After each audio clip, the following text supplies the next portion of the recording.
Jennifer Sisko returns. Mirror Tuvok is missing his goatee, and Sisko does some phaser double fisting. Hey, everybody, and welcome to the Seventh Rule with Cirroc Lofton. Okay. Hello.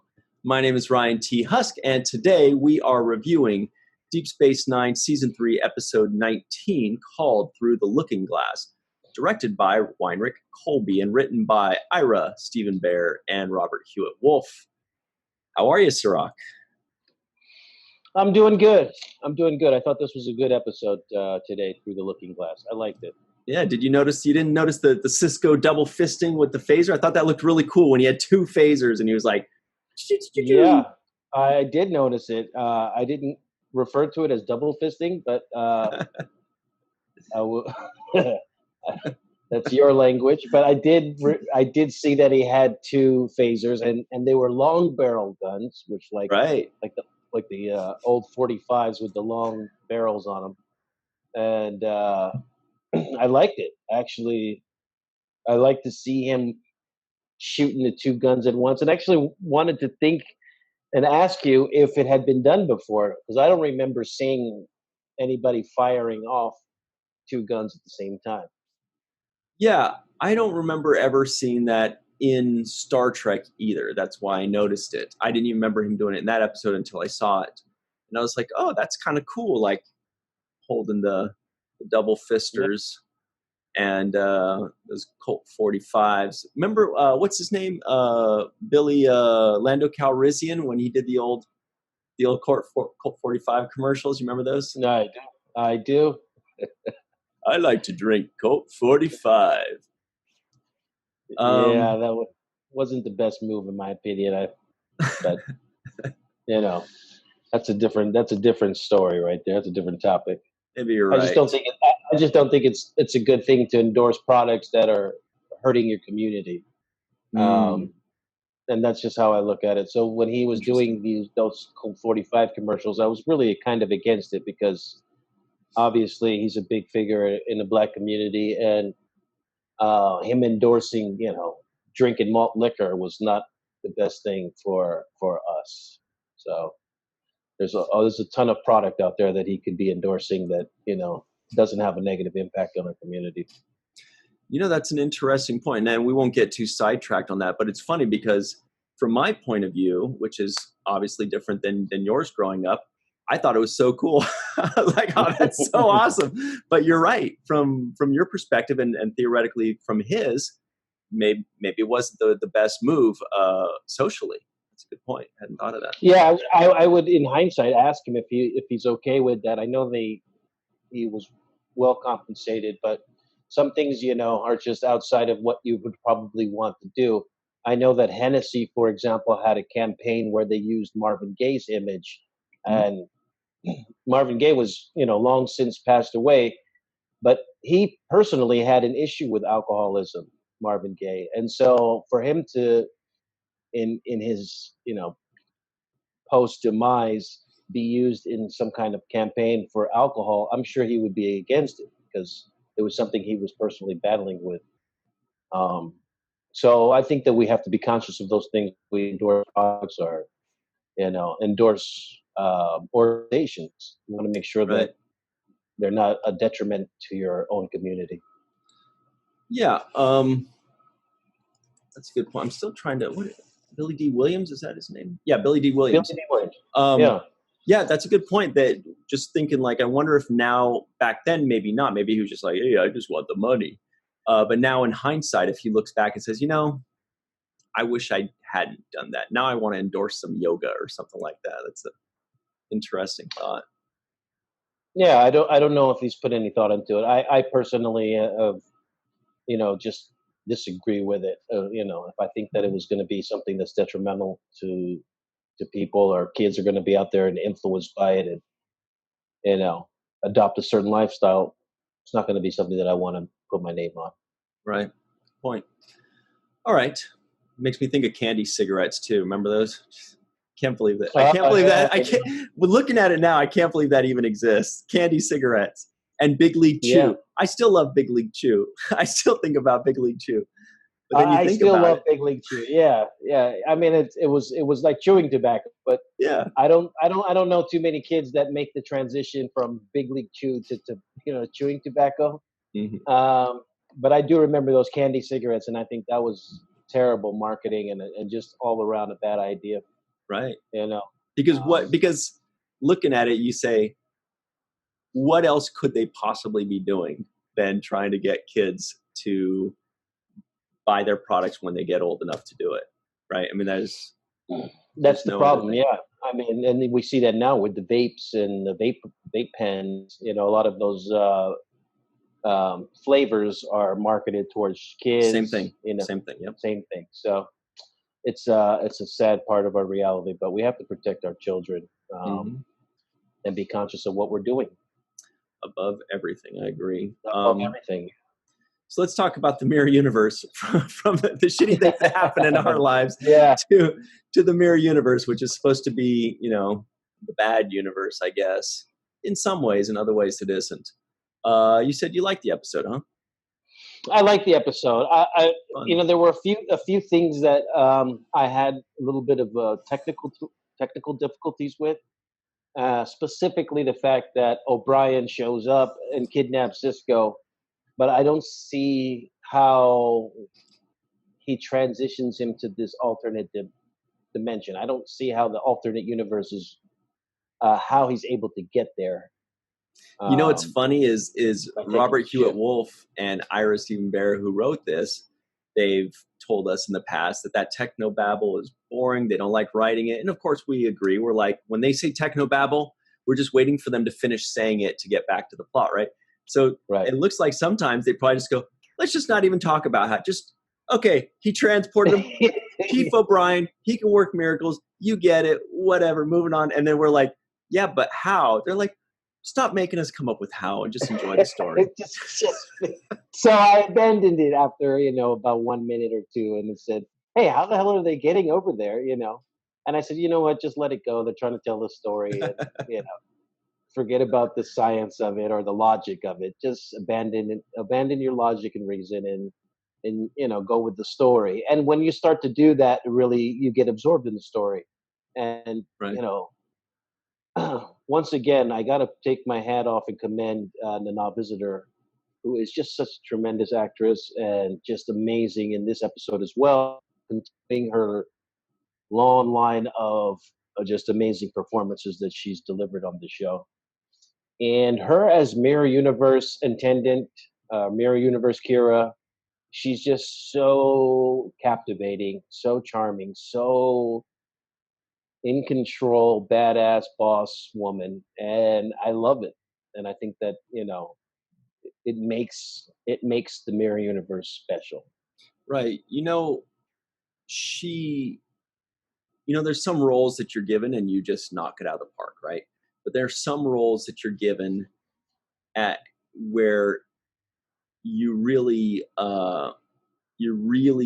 embracing the role. You're really living it, and that's the case with Nana, and she's owning it. You know what I mean? Like, she's not just playing the role and doing her best. She's saying, I am going to own this role. I'm going to just turn these words on these pages into a fully blossomed type of character that's never been done before. I mean, you could see that she's really soaking it up. She's really just, it's like a T-bone steak to her. She's just enjoying every word and every bite of it.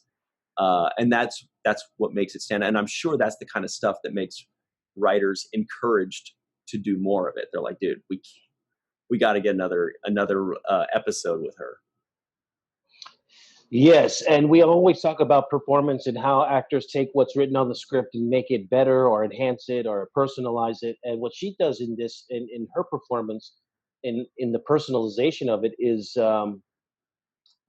she's so playful as this character, and her wickedness, her evilness is it's a charming type of evilness, which is really special to watch. It actually reminds me of kind of like Gul Dukat. Right. and the way he likes to, be in charge, but also be, really poetic in his speech and almost musical in the Mhm. way he delivers his performance. And I think that Kira does the exact same way in her leadership position. She is very musical and very playful, and and the charm and the wit and the humor. She does a lot of laughing in this. She laughs when she's killing people, or when she Mhm. orders them to be killed. So she's like, how are we going to kill you? And it makes it like it makes it interesting, as opposed to, yeah, we're going to kill you, you die, you this, you that. It's more like you can see she takes pleasure in these kinds of things. So um, I think that's That really great. when you were saying that, I actually got an impression of like a Disney evil queen kind of thing, where they're like, ha ha ha, kill him, or you know what I mean? Like Yeah, one of those, yeah. like what's her name, Mother Gothel in Tangled, for example. One of these kinds of characters Mhm. that are just like so deliciously evil that you love them, and not even like evil so much. It's almost like a lovable evil, right? Right, right. Um, It's a lovable evil. It's like this sensual, really, dramatic performance of evil. Um, and it's like a character that you love to hate, and that's what she creates. So we're going to try something new here on the seventh rule, because we've got so many cool things to talk about and so many specific characters that we want to get into right away. So right now we're going to do a telepathic poll. Do you want us to cover uh, Sisko's session with Dax? Which do you want us to cover first? Sisko's session with Dax, uh, Tuvok popping up, or Jennifer Sisko? We'll cover them all, but which one first? So just think about the answer. Um, okay, so it's Tuvok. All right, here we go. All right, it was a close one. It was a close one, guys, but it's Tuvok. I think they just want to get that out of the way because this was during the first season of Voyager. This was kind of like maybe how far into, maybe midway through the first season of Voyager. So the writers probably said, hey, how cool would it be if we incorporated Tuvok? And you notice, of course, he was only in like one or two scenes because he was probably working that week on Voyager as well. So they couldn't use him a ton. Right. And it was really cool to see him. I'd forgotten that he was in this. What did you think when he first popped up? Well, we saw him, Tim Russ, the actor, play a Klingon earlier Right? In the second in the season, right? series, in the second season, right? So when I first saw him, I said, "Where's his hair and his Klingon stuff?" And then I said, "Okay, no, this is not. This is Tuvok. This is the Vulcan." Uh, and I was pleasantly, surprised to see him. I didn't expect to see him in this episode. So yeah, it was actually good to see him. He's a great guy. He's one of the cast members of the other shows that have really grown close to us. The DS9 cast, and has worked with us Yeah. innumerable times on other projects. So it was a pleasant thing to see him in this particular episode. And I hadn't thought about the fact that Voyager was now running on the air, so he was actually doing two shows at this time. Mm-hmm. Mm-hmm. Yeah, and that's a good point about Tim. Just a quick word about him as a person. He's a great guy. He's tons of fun. We know him really well. He's a friend of the show. He plays in an awesome band.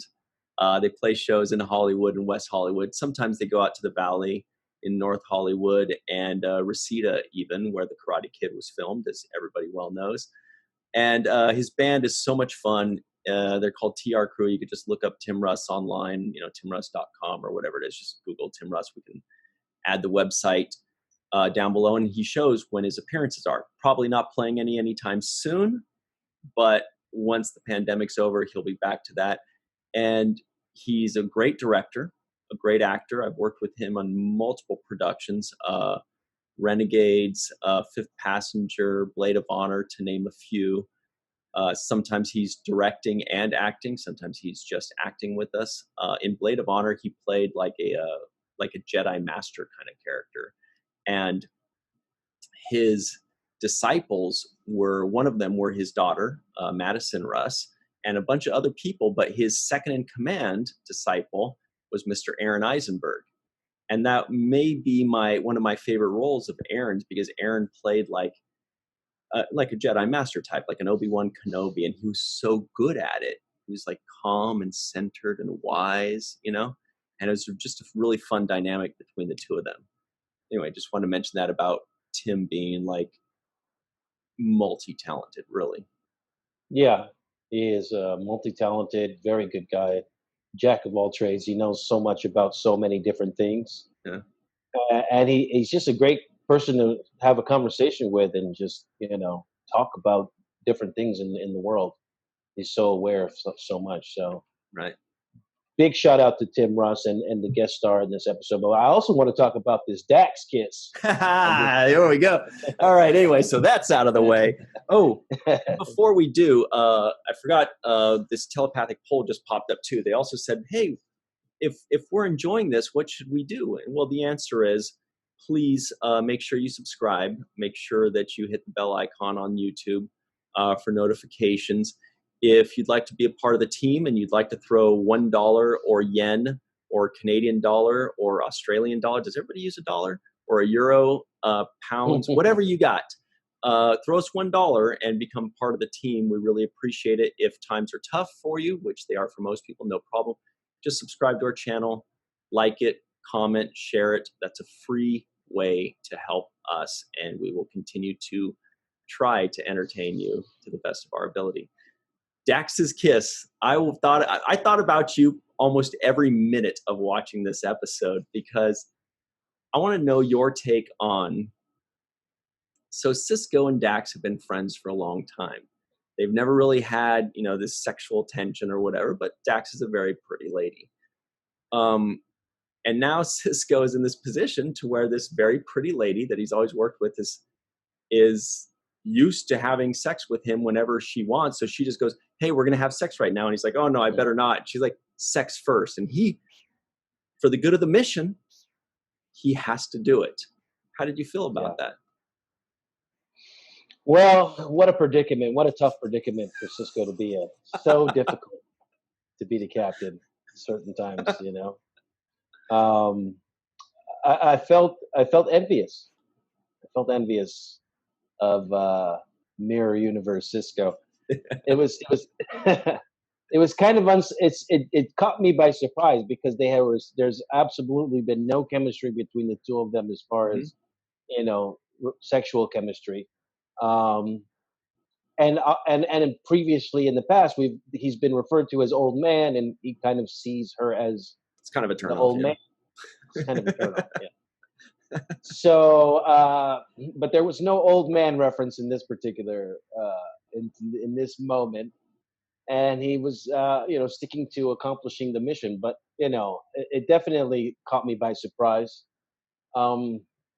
especially the fact that Sisko was basically kissing everybody in this episode. Right. And Dax was the beginning of that. So I thought it was pretty. I thought it was good, and actually, I enjoyed seeing Dax's performance, because she also has really made a real 180. You're right. On what we're what we're used to seeing as Jadzia, and I thought this was a chance for her to step outside of her character and play something different. And she was very good at being this flirtatious and sexually driven person, where she is completely the opposite as Jadzia. So kudos to her and her performance as Mirror Universe Dax. You're right. I found it perfectly believable too. We know that Nana Visitor could do it, but that doesn't mean everybody can. It doesn't mean it always works. Sometimes the writers will write something, because remember, they're writing something for which you were not cast. So you can't naturally expect somebody to be able to play a completely different role for which you cast them. Maybe they can. Maybe they're a diverse actor that can do all kinds of different things. Maybe they aren't. kind of like if they hired Rom to play Rom, or Max Grodenchik to play Rom, and then in one episode he needs to be an action hero. Maybe he can't do that. Maybe that's not in his wheelhouse. But it's really nice. It's really fulfilling to see when they write a completely different role for somebody, and they just happen to knock it out of the park. And real big kudos to them for that. You're right about that. Yeah, I thought she was Terry Farrell was very believable as this character, and there was even a moment there where Jennifer Sisko at the end is talking with Dax, and Sisko walks in the room, and Dax gets up, and she's like, "Yeah, she's all yours now," or something to that effect, and she walks past Sisko like, I'm done with you now because I know that you've got this other person that you like or love, or and it was kind of it was a nice little. It was no words between her, but it was just the moment, the eye exchange. I really liked between Sisko and Dax in that moment where she was walking out of the room after having talked to Jennifer. And I was like, okay, I think our little side fling is over with. I can't do this anymore with you. What would have been funny is if if each time he kisses one of the women, they lean in, they're about to kiss him, and then they smear off the previous woman's lipstick off him. They're like, "What's going?" Okay, now or like they kiss him and they're like, "Did you eat garlic?" He's like, "Oh no, Dax did though." Oh, that was Dax. Yeah. That was sorry. She really likes garlic. Anyway, we do have to take our very quick break right now. Before we go, we do want to say a quick shout out to Carmen Shamwell, PJ Thomas, TJ Jackson-Bey, Bill, Victor Arucan, Yvette Blackmon, Dennis Koch, Homer Frizzell, Eve England, Marie Segal, Titus Mohler, and Mr. Tim Baum. We've got so much good stuff. We're going to talk about Jennifer Sisko because I was thinking about some really fun stuff with that too. And we'll be right back on the 7th Rule.